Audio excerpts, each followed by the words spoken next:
इस कार्यक्रम के पुण्यार्चक हैं श्री विपिन श्रीमती रजनी सराफ, श्री अनिरुद्ध श्रीमती स्वाति सराफ, पुत्र पुत्री आदि कुमार सराफ, सुहानी सराफ, सराफ ज्वेलर्स, विदिशा, मध्य प्रदेश।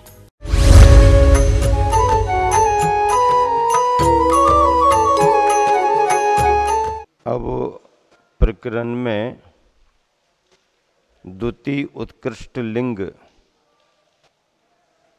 के भेदों की चर्चा आ रही है और ये गाथा सूत्र पाहुट के 21वें नंबर की है। द्वियम च उत्तिलिंगम उक्किट्ठम अवर्षाभियानम च भिक्कम्भमेयि पत्ते समिधि भासेन मौनेन। द्वितीयम च उत्तिलिंगम, दूसरा लिंग, उक्किट्टम च अवर्षाभियानम, उत्कृष्ट तथा जघन्य श्रावकों का है, जो भिक्कम भिक्षा के लिए पत्ते पात्र लेकर भासेन समिधि भाषा समिति व मौनेन मौन पूर्वक भमेयी भ्रमण करता है। क्या हुआ अर्थ? दूसरा लिंग उत्कृष्ट तथा जघन्य श्रावकों का है, जो भिक्षा के लिए पात्र लेकर भाषा समिति व मौन पूर्वक भ्रमण करते हैं। भावार्थ: जिन शासन में दूसरा लिंग उत्कृष्ट तथा जघन्य श्रावकों का है, श्रावक की मुद्रा, श्रावक का चिन्ह, श्रावक का मतलब गृहस्थ ही हो ऐसा नहीं है, गृह त्यागी को भी श्रावक की श्रेणी में लिया गया, किंतु वह गृह त्यागी श्रावक है। श्रावकों में श्रावकोत्तम है, उनमें भी उत्कृष्ट और जघन्य का भेद किया गया है। ऐसे वो दोनों दूसरे लिंग वाले श्रावक मौन पूर्वक अथवा भाषा समिति पूर्वक पात्र लेकर भिक्षा के लिए भ्रमण करते हैं। इस द्वितीय लिंग के धारक एलक एवं क्षुल्लक जन गृह का त्याग कर गुरु के पास रहते हैं तथा एलक पाणी पात्र, पाणी पात्र, कर पात्र, ये पाणी पात्र कर पात्र में और क्षुल्लक तथा अन्य पात्र और क्षुल्लक अन्य पात्र में अपना आहार ग्रहण करते हैं। एलक जी कर पात्र में अंजुलि में ही लेते हैं, क्षुल्लक जी अन्य पात्र में अर्थात कटोरा में या किसी भी रूप से अपना भोजन ग्रहण करते हैं। श्रावकाचार की चर्चा चल रही है। जैन परंपरा में अनेक प्रकार के श्रावकाचार प्रचलित हैं। उन श्रावकाचारों में प्रतिमाधारी श्रावकों में अणुव्रतधारियों के लिए क्रमशः आगे बढ़ते बढ़ते बढ़ते बढ़ते की व्यवस्था है, बढ़ने की व्यवस्था है। सप्तम प्रतिमा में व्रतों का पालन करते हुए अपने घर गृहस्थी के कार्यों की जवाबदारी भी निभाता है। सात के बाद में आरंभ त्याग 8वीं, परिग्रह त्याग 9वीं, अनुमति त्याग 10वीं प्रतिमा ये हैं। इन 3 प्रतिमाओं को और बढ़ाकर अर्थात 10वीं प्रतिमा तक भी वह साधक अपने घर में रह सकता है और आत्म साधना कर सकता है। प्रतिमा का अर्थ प्रतिज्ञा होता है, सोपान सीढ़ी होता है। जैसे सीढ़ी दर सीढ़ी आगे बढ़ते हैं, ऐसी ये प्रतिज्ञाएं क्रम से आगे बढ़ती जाती हैं। और स्वगुणः पूर्व गुणैः सह, ऐसा भी कहा है कि पहले के व्रतों का पालन करते हुए अगले व्रतों को आगे बढ़ाते हैं। पहले के व्रतों का पालन करते हुए शेष और व्रत आगे बढ़ते जाते हैं। ऐसा नहीं लेना कि अगली प्रतिमा ले ली तो दूसरी पहले की प्रतिमाएं उनका नियम खत्म हो गया, ऐसा नहीं। जिन प्रतिमाओं के नियम हैं वो तो हैं, अब उससे आगे बढ़ने का क्रम। पहली दार्शनिक प्रतिमा है, पक्ष लिया है भगवान का, सम्यक दर्शन की भूमिका बनी, देवशास गुरु के धर्म का अनुयायी हो गया। दूसरी व्रत प्रतिमा, 12 व्रतों का संकल्प, 5 अनुव्रत, 3 गुण व्रत और 4 शिक्षा व्रतों में ये 12 व्रत हैं। अनुव्रत स्थूल रूप से यानी एक देश, हिंसादि 5 पापों का त्याग करना, ये अनुव्रत है, देश व्रत है। इन 5 अनुव्रतों के साथ 3 गुण व्रत, जो अनुव्रतों को वृद्धि प्रदान करते हैं, उनका संरक्षण करते हैं, उनमें तेज लाते हैं, ये गुण व्रत हैं। गुणों को बढ़ाने के लिए गुण व्रत। शिक्षा व्रत 4, वो चारों शिक्षा व्रत उस अनुवृत्ति देश वृत्ति के लिए शिक्षा व्रतों के पालन करने से मुनिचर्या की शिक्षा देते हैं कि मुनिचर्या में कैसे कैसे व्रतों का पालन किया जाता है। तो ये 12 व्रत, इन व्रतों को धारण करने वाला व्रती हो जाता है। पंचम गुण स्थान हो गया, चौथे गुण स्थान से ऊपर आ गया। तीसरी प्रतिमा सामयिक प्रतिमा है। व्रत प्रतिमा में 2 बार सामयिक करता, आगे पीछे भी कर देता। तीसरी प्रतिमा में 3 बार सामयिक करेगा, प्रतिज्ञा पूर्वक करेगा। चौथी प्रोषद प्रतिमा, 5वीं सचित्त त्याग प्रतिमा, 6वीं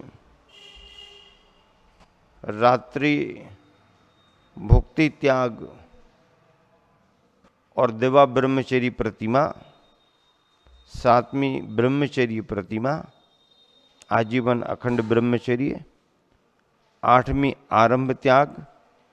आरंभ त्याग का मतलब ये है कि प्रमुख आरंभ, बड़े आरंभ जो आजीविका के बड़े उपाय साधन हैं, अर्थोपार्जन के साधन हैं, ऐसे खेती, कृषि, खेती तो एक ही, खेती कृषि, वाणिज्य और सेवा, मतलब खेती बाड़ी करना, व्यापार करना और सर्विस करना, ये आजीविका के बड़े उपार्जन हैं। इनका त्याग कर देता आरंभ त्याग। फिर परिग्रह त्याग, जो कुछ भी रखा है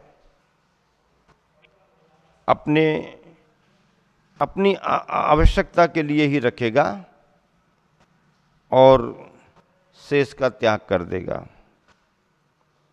घर में रहेगा, मार्गदर्शन देता रहेगा, लेकिन अनुमति त्याग प्रतिमा में घर में रह कर के भी मार्गदर्शन नहीं देगा आरंभ परिग्रह का।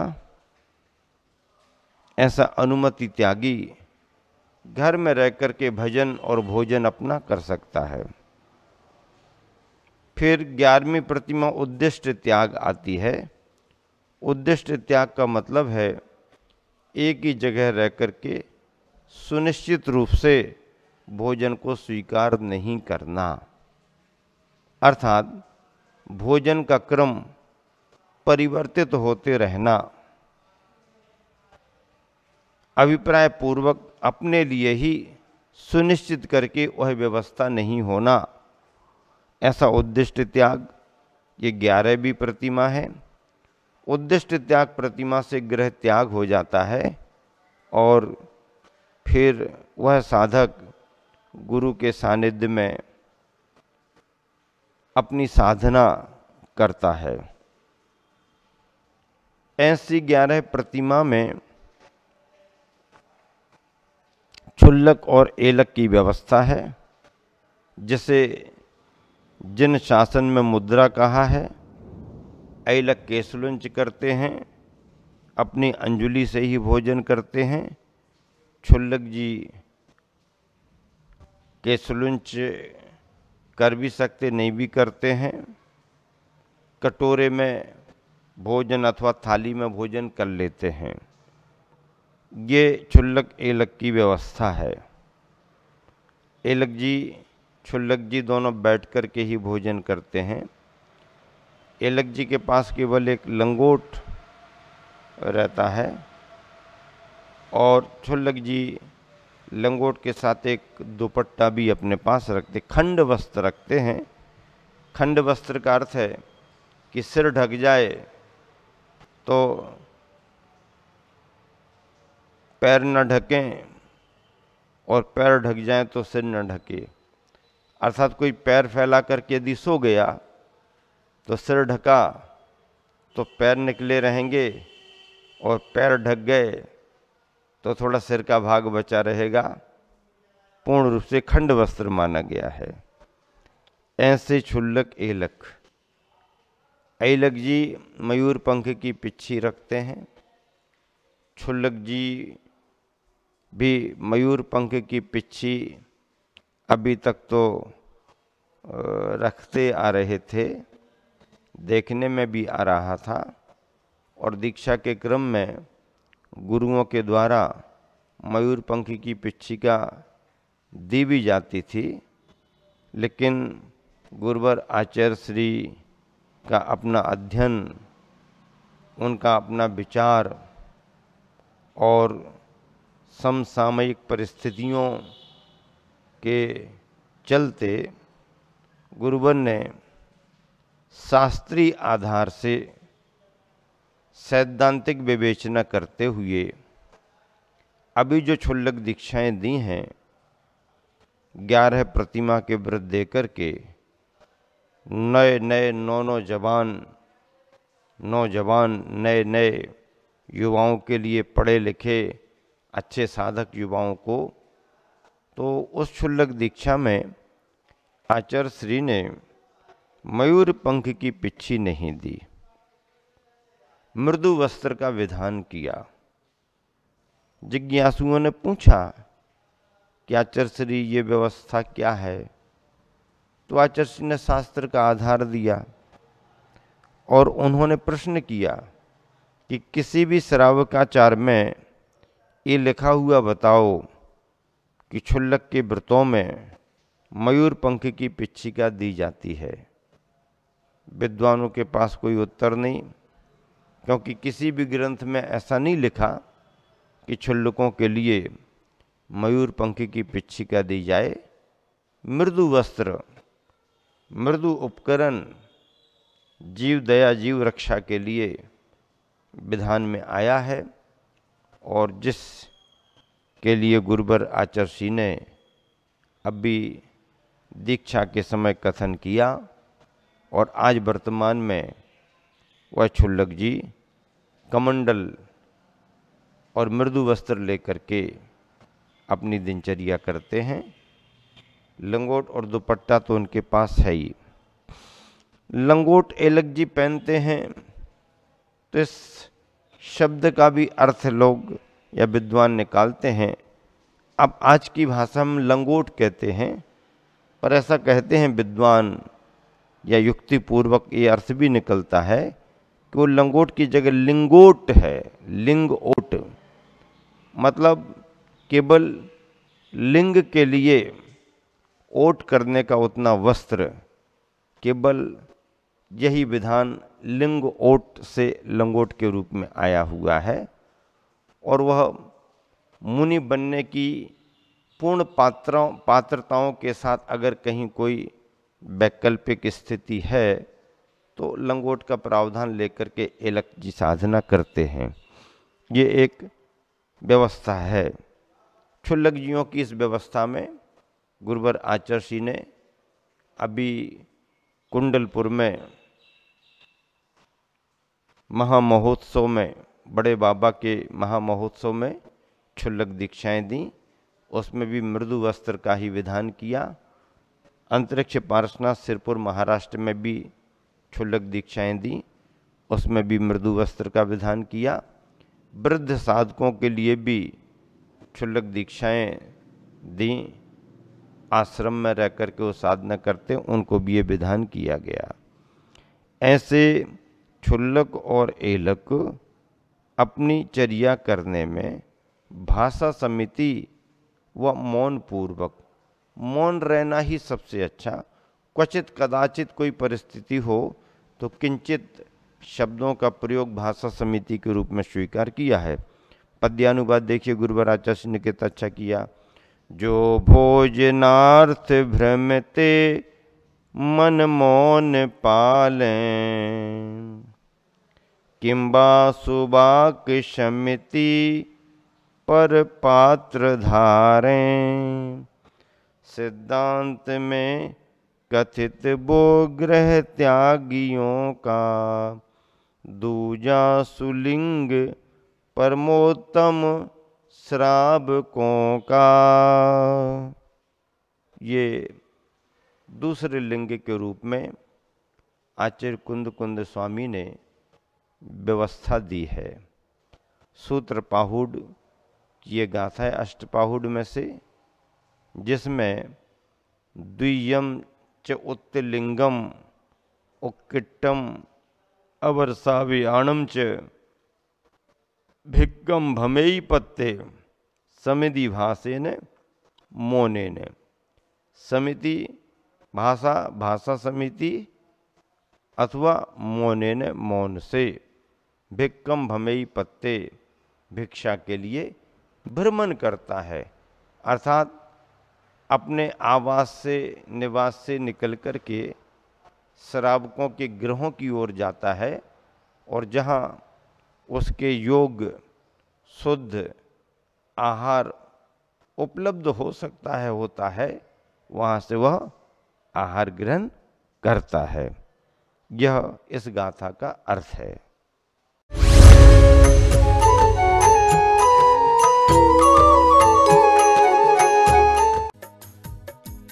इस कार्यक्रम के पुण्यार्चक थे श्री विपिन श्रीमती रजनी सराफ, श्री अनिरुद्ध श्रीमती स्वाति सराफ, पुत्र पुत्री आदि कुमार सराफ, सुहानी सराफ, सराफ ज्वेलर्स विदिशा।